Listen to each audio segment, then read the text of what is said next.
В этом видео я хочу устроить розыгрыш при одном всего лишь условии. Всем здорово, вы на канале Toy House, и сегодня у нас долгожданные новиночки от компании Технопарк.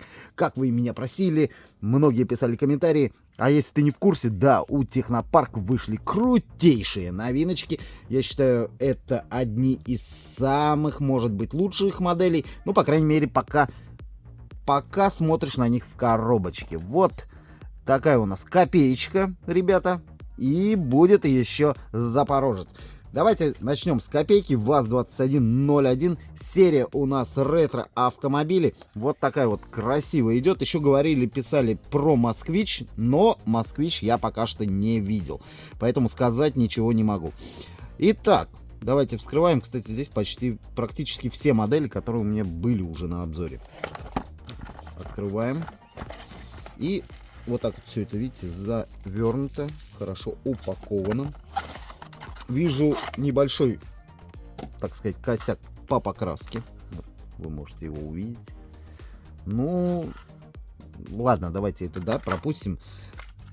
Может быть, это не столь важно будет. Важнее будет, как выполнена сама модель. Так, вижу плюс. Вижу, ребята, плюс.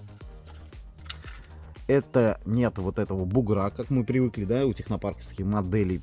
Постоянно вот такой вот здесь вот механизм спрятан, убран, и это классно. Здесь у нас что написано? ЛАД-2101 по лицензии АвтоВАЗ. Технопарк, сделано в Китае. Инерционный механизм есть. Передняя часть выглядит вот так вот, но в целом очень даже похоже. Оптика у нас пластиковая. Модели, наверное, будут без света и звука, потому что нету здесь никаких механизмов, ни отсеков для батареек. Ну, не знаю, может быть, донышки сейчас меняют, поэтому ничего сказать не могу.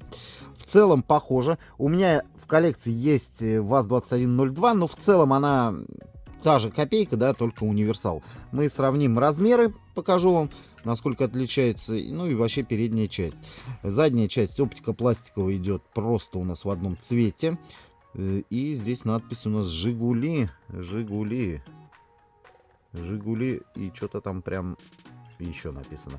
Не знаю. Открывается у нас, конечно же, здесь багажник. Опа. Вот так вот он выглядит.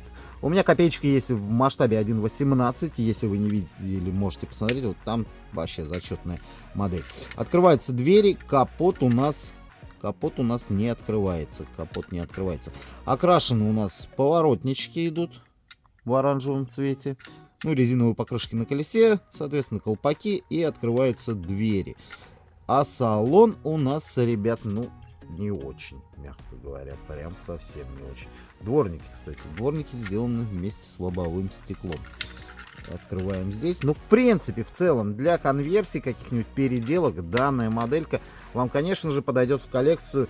Но, если собирать, ну, знаете как... Короче, разный весь масштаб. Если бы Технопарк делал в одном масштабе, был бы вот так вот супер. Но сейчас мы будем рассматривать с вами Запорожец. Он как бы, ну, мягко говоря, побольше копейки будет. Поэтому, ну, не знаю, что здесь сказать. Вот давайте я вам покажу модель в 43-м масштабе. И видите, какая разница. Ну, какой это масштаб? Наверное, 1.32, как вы думаете? Так, по передней части, ну, в целом похоже, конечно. Но не будем, да, усугубляться, что это в целом не модель. Это так, модель для начинающих, либо просто под конверсию. Здесь уже более модель идет, как бы видно разницу, да? Все равно. Ну, в целом неплохо. Неплохо, очень круто. И да, ребят, я данную модель хочу разыграть. Но условия чуть позже расскажу. Итак, ставим их сюда. Давайте вот так вот в кадр и встречаем. Товарищ, это... Кстати, здесь вообще не указано, просто ретро-автомобиль. Если здесь еще было указано, что это ВАЗ-2101, то здесь у нас просто написано ретро-автомобиль. Ну, мы-то знаем, что это у нас ушастый Запорожец. Так, здесь у нас заклеено скотчем. Сейчас мы это все дело вскроем. По цене данные машинки не очень дорогие. Ну как, не очень дороже, чем, как бы, ну, если брать прошлогодние модели, пока как новинки. Ну, а в целом так цены, я могу сказать, бюджетные.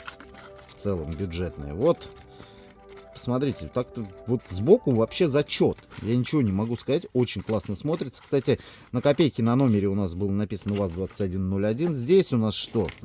Здесь у нас как-то вот, не знаю, как-то вроде хочется туда немножко засунуть. В общем, Запорожец. Запорожец. 1347, 34. Передняя часть очень даже похожа. Здесь у нас багажник находится спереди, кто не знал. А сзади у нас находится капот. Соответственно, здесь у нас находится мотор. Вот эти, кстати, уши сделаны. У него почему ушастый называют? Это для охлаждения как раз таки мотора. Инерционный механизм. Кстати, покрышка даже очень похожа. И имитация колпака на настоящий Запорожец. Да? Задняя часть оптика пластиковая. Ну, здорово. Классно. Даже здесь брызговики сделаны. Открывается у нас, соответственно, капот. И вот он, хромированный такой двигатель. Здорово. Ничего не могу сказать. Прям потрясающе. Классно сделана моделька. Также из металла. Дворники с лобовым стеклом идут у нас. Ну, отдельные бампера в серебряном цвете. И открываем дверь. И здесь уже салон гораздо лучше. Здесь уже гораздо лучше, но нет, все на месте. В целом довольно неплохой экземпляр. Но вот если поставить их рядом, ребят, мы видим разницу, да? А на самом деле у нас Запорожец был, ну, явно поменьше, чем копеечка. Он и стоил подешевле даже, ну, в то время, соответственно. Вот пропорции, соблюдали бы пропорции, было бы идеально. Но делали бы в одном все масштабе, было бы вообще круто. И вот у меня есть такой же Запорожец от компании Наш Автопром, по-моему, да. Это у нас ЗАЗ-968А. Ну, соответственно, это тоже 968, ну, не знаю, А или не А. В общем-то, ну и размеры. Вот это 43 масштаб, а это, соответственно, неизвестно какой масштаб. Ну, узнать, конечно же, можно. Узнать можно масштаб. Я уже неоднократно вам говорил, как это сделать. Ну, могу еще раз сказать. Надо знать размеры настоящего автомобиля, соответственно. Измеряем размеры этого автомобиля, все это разделяем и получаем как раз таки масштаб. Все надо делать в миллиметрах. В общем, не показал вам дальше же. Ну и вот так вот. Ну прям таких 43-м сюда можно 2, наверное, засунуть. Ну что ж, ребят, я хотел разыграть 2 этих модели, так как они новиночки, многие просят розыгрыш. Без проблем, я разыграю, устрою розыгрыш, если одно условие у нас будет соблюдено. Если до конца недели на этом ролике наберется 30 тысяч просмотров. Это до 18 февраля 2024 года. Поэтому для того, чтобы вам участвовать, вам надо просто быть подписанным на канал и написать сюда любой комментарий. Можно несколько писать. Пишите, что вам нравится, какой понравился автомобиль, какой не понравился. В общем, выберу победителя, если условия будут соблюдены. Ну, в принципе-то и все. Кстати, результаты розыгрыша опубликую на своем втором канале. Называется он Toy House Life. Если что, ищите. Все. С вас Лайкоц. С меня видос. Всем пока и всем, конечно же, добра.